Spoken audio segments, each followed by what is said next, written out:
Do I think Tamar got hurt on Sunday? Yes, I definitely think she got hurt. However, is Tamar also full of shit? Yes. Two things can be true at one time. Now, for those of you who don't know, Nivea had a club appearance on Thursday. Guess who was there? Tamar Braxton. And the funny part about that is that the following day, she goes on TikTok crying and talking about how Funky Dineva threw her under the bus and that's supposed to be her friend and friends don't do this. But yet, you said you had this traumatic injury, you had fractured your nose, you lost 4 teeth, you woke up in a pool of blood, you had a near-death experience, you were in the hospital for 5 days, but mind you, the first day you actually went to go get your teeth fixed. Then you were in the hospital for 5 days, but even that day, the last day, the 5th day, you went to the club that Friday, and you've been going to the club a lot. For somebody to have a near-death experience, what are you doing going out? And also too, nothing is wrong with your face. That kind of traumatic injury, especially when it comes to your nose, you would have had a black eye. Tamar has no black eyes. Now, granted, it could be the makeup, but we would have seen something. Like, there is no way you would be able to cover that up. And even the excuse of you being in the hospital for 5 days for pain management, how much pain were you in where they kept you? If anything, they probably would have gave you some Advil and told you to go home and lay down. What are you talking about? You were in the hospital for 5 days. And then the excuse that you give us is that, oh, you were sleepwalking? Sleepwalking? Are you serious?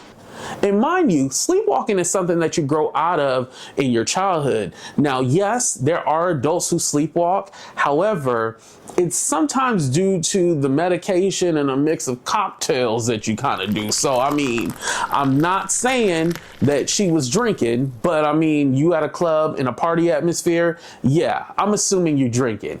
And Funky Dineva already said you take crazy pills. Now, crazy pills can be antidepressants. And I know for medication like that, you really shouldn't be mixing alcohol. So again, that's probably what caused you to sleepwalk, if that's truly the reason. Do cocaine. You should ask people if they do cocaine. That's not, I don't do drugs, but people do drugs. I don't do drugs of any kind. It just really seems like whatever really happened to you, you want to cover this up. Now, I don't know why you want to cover up the true reason of what happened to you. Now, you say you're not dating Mendices, but I mean, are you not dating him? I don't know. We haven't heard his side of the story. This whole trailer that you put out for this album and movie that nobody is going to buy, it just seems so contrived. Now, I hope your album does record-breaking numbers. I hope it does go #1 in spite of what I said. But everything about you, Tamar, is just fake. I think everybody is just tired of the antics. And it's not necessarily the antics because a lot of celebrities pull stunts, right? It's being so traumatic. Like, you want to go ahead and move and go on a farm. You say you're shelving your album. It's not coming out anymore. But at the same time, you are just trying to look for attention. And we know you don't get along with your sisters and stuff like that. And maybe you need to repair that relationship with your family instead of worrying about everything else. Because whatever is going on with you, you need some serious help. And I don't think medication can fix what you got going on in your life. Something that I just thought about was maybe Tamar feels the only way that she can feel love if she comes up with some kind of contrived story and make everybody feel bad for her. You know, this isn't the first time that Tamar has gotten hurt or pulled a stunt. She does this a lot. She does this maybe every year or so, where she'll just have a random beef with somebody or a random issue going on. She's saying that she's quitting this and she's quitting that, but yet she goes on about her life the next day like everything is fine and nothing ever happened before. All the up and down and left and right, people are just tired of it. Tamar, either you just keep everything to yourself and stop going live, stop making posts, or deal with the backlash. The backlash is too much for you to handle. Maybe you should get like a social media manager that does all the posting. That way you ain't got to look at what people are doing. A lot of celebrities have social media managers. Like, you think that all these celebrities are posting on their own? No, they have a manager doing it for them. Megan Thee Stallion, after the whole Tory Lanez situation, she said that she had somebody do postings for her. Maybe that's what you need to do instead of you doing it yourself. Because if you can't handle criticism and what people have to say about you, and mind you, it's not anybody making up anything, it's stuff that you're putting out yourself. And granted, when you were at the club with Nivea, you didn't look hurt, you didn't look injured, you look happy as hell. And granted, if something traumatic happens to you, should you be in the house for the rest of your life? No, but at least you would think like a person would take a break from going out and try to heal. Like, you've been out literally every weekend, like nothing happened. But yet, we're supposed to just sit there and be like, oh my God, poor Tamar. She got hurt. You know, she was sleepwalking, quote unquote sleepwalking, but sleepwalking, and she broke her teeth, broke her nose. No, nobody's feeling sorry for you.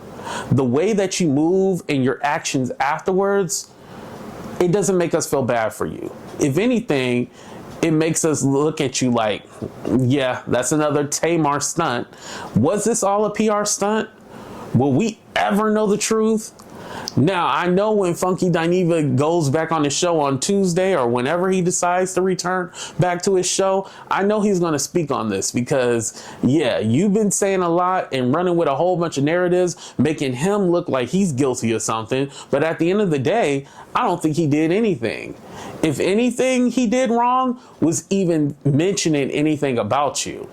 He should have just let the internet run crazy with whatever narrative they wanted to and not had said anything. Him just saying, oh, that lady over there, that's what got him in trouble. But at the same time, if this is your friend, yes, you should have came out and said something about him. But let me just say this. I don't think you and Funky were ever friends. If he was confused that you guys were friends, that's on him. But I think with you just seen another flunky. And it seems like you just like all these flunkies around you, especially gay ones, like James Wright Chanel, LaTroy Davis. You just like them around you and just have them doing things for you. You never want to have like actual professional people around you. Like, I bet you whoever your manager is, that's probably a friend that you had for a whole bunch of years or something like that. It's probably not someone you hired through a company or something like that. It's just a random person. Because let's be honest, your career hasn't been anything since Vince left you. Vince was the glue that kept everything together.